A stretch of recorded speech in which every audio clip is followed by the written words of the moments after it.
అందరికీ నమస్కారం. సోదరులారా, ఈరోజు ముఖ్య ఉద్దేశం ఆంధ్రప్రదేశ్ రాష్ట్రంలో ఏ తప్పు జరిగినా,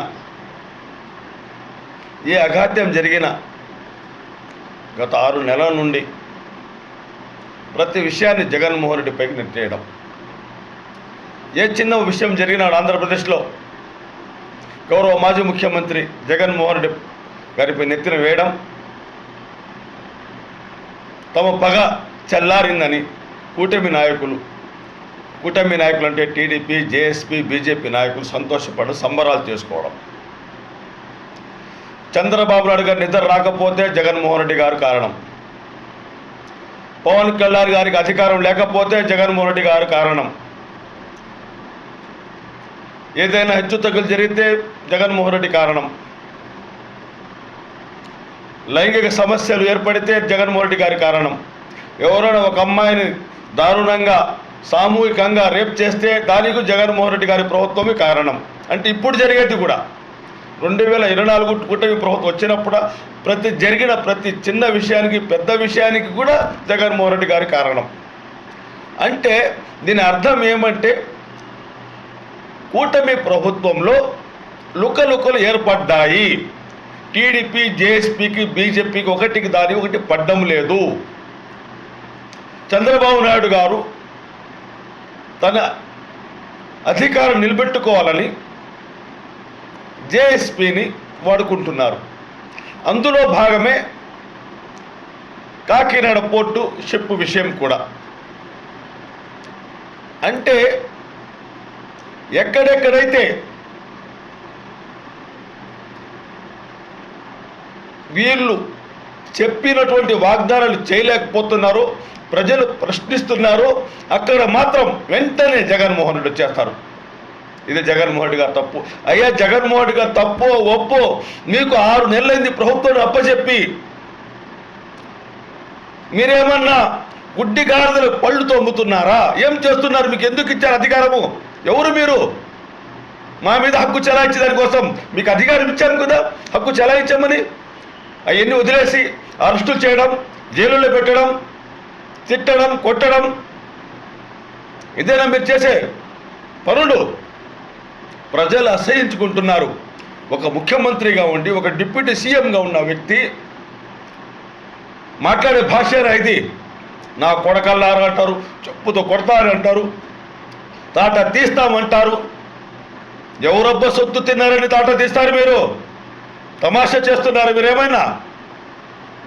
మీ దగ్గర అధికారం ఉంది, చంపేస్తాము, ఎన్కౌంటర్లు చేస్తామంటే ఇటు చూస్తే గాజులకు తొడుక్కొని ఉన్నారు వైసీపీ నాయకులు. ఏమైనా లేదు. జాగ్రత్తగా ఉండాలి. అధికారం ఎప్పుడు శాశ్వతం కాదు. తాట ఎవరు తీలేరు. ఇది ప్రజాస్వామ్య దేశం. చేసిన పనులు చెప్పుకోలేకపోతున్నారు, చెప్పిన పనులు చేయలేకపోతున్నారు. కేవలం మధ్య మాత్రం ఏరులై పారుతూ ఉంది. తాగి కొట్టుకోవడము, తిట్టుకోవడము, ఒకరిపై ఒకరు దుష్బాటలు ఆడడము. అంటే ఇంతకు మించి వేరేది ఏమీ ఈ 6 నెలల నుంచి జరగలేదు అనేది సత్యం. రైతులు గోడు వినలేక చచ్చిపోతున్నాం. మళ్ళీ కొత్తగా ప్రతి కుటుంబం నుండి ఒక పారిశ్రామికవేత్తలు తయారు చేస్తారంట చంద్రబాబు నాయుడు గారు. ఎంతకంటే పెద్ద జోక్ ఈ డిసెంబర్ 2024 పెద్ద జోక్ ఇదే అనుకుంటా నేను. తయారు చేసి చూపించండి సార్, మీరు తయారు చేసి చూపించండి. ప్రతి చిన్న విషయానికి జగన్మోహన్ రెడ్డి మీద నెట్టకుండా, వైఎస్ఆర్సీపీ నాయకుల మీద నెట్టకుండా, వైఎస్ఆర్సీపీ తిట్టకుండా మీరు చేసి చూపించండి. అంటే మీరు చేయలేని పనులను ప్రజలకు చెప్పుకోలేదని మీకు వీలు లేదు కాబట్టి సంజాయిషి ఇవ్వలేని పరిస్థితుల్లో ఒక్కొక్కసారి ఒక్కొక్క విషయం తీసుకుని వస్తున్నారు. స్టార్టింగ్ అది అన్నారు, తర్వాత లడ్డూలు అన్నారు, తర్వాత అది అన్నారు, తర్వాత ఇది అన్నారు, తర్వాత లాస్ట్ చివరికి కాకినాడ ఓడరేవు అక్కడ దాకా వచ్చి చేరారు. ఇప్పుడు ఓడరేవు దగ్గరకు వచ్చారు. ఇంకా కొద్ది రోజులు పోతే ఆ ఓడలో వేసి బిమ్ములు పార్సల్ చేసి పంపించేస్తాను కాంగోకు, ఇంకొకరు ఆఫ్రికా కంట్రీకో. ఇంత దుర్మార్గం పనికిరా సార్. ప్రజలకు మీకు ఓటేసి గెలిపించింది ప్రజలకు సేవ చేయమని, జగన్మోహన్ రెడ్డి గారు తిట్టమని కాదు, జిల్లా నాయకులు తిట్టమని కాదు.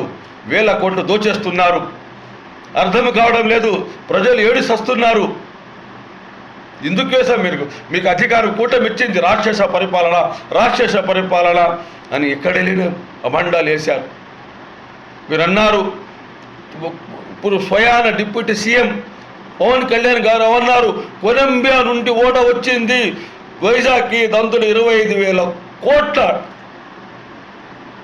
25,000 కోట్ల టన్నుల కేజీలు, 25,000 కేజీలు అనుకుంటాం, కేజీల మాదక ద్రవ్యాలు వచ్చాయని. దానికి తందానా సీఎం డిప్యూటీ సీఎం వీళ్ళిద్దరు అప్పుడు ప్రతిపక్షులు ఉన్నారు. అన్యాయం అయిపోయింది, యూత్ అయిపోయింది. ఈరోజు ఏమంటున్నారు, డ్రై ఈస్ట్ అంట, సిబిఐ చెప్పింది. ఇంక దీనికి బాధ్యుడు ఎవరు? మీరు తిట్టినటువంటి మాటలు, జగన్మోహన్ వచ్చేసి సంధించినటువంటి అబద్ధం మాటలు, దీనికి ఎవరు బాధ్యత వహించాలి సార్? ప్రజలు ఆలోచించాలి, ఆంధ్ర రాష్ట్ర ప్రజలు గ్రహించాలి. ఇకనైనా ఆంధ్ర రాష్ట్ర ప్రజలు మనం చేసిన తప్పు ఏంటి అని ఒక్కసారి గ్రహిస్తే భవిష్యత్తు మాత్రం ఉంటుంది. లేకపోతే చివరికి చంద్రబాబు నాయుడు చెప్పినట్టు నువ్వు శూద్రుడివి, నువ్వు అతి శూద్రుడివి, నువ్వు ముస్లిము, నువ్వు అది, నువ్వు ఇది, అదే కులాలకు విధాలుగా విభజించి నాశనం చేస్తారు ఈ రాష్ట్రాన్ని గ్రహించాలని మిమ్మల్ని అందరూ వేడుకుంటున్నాను. జై హింద్, జై జగన్, జై ఆదాల.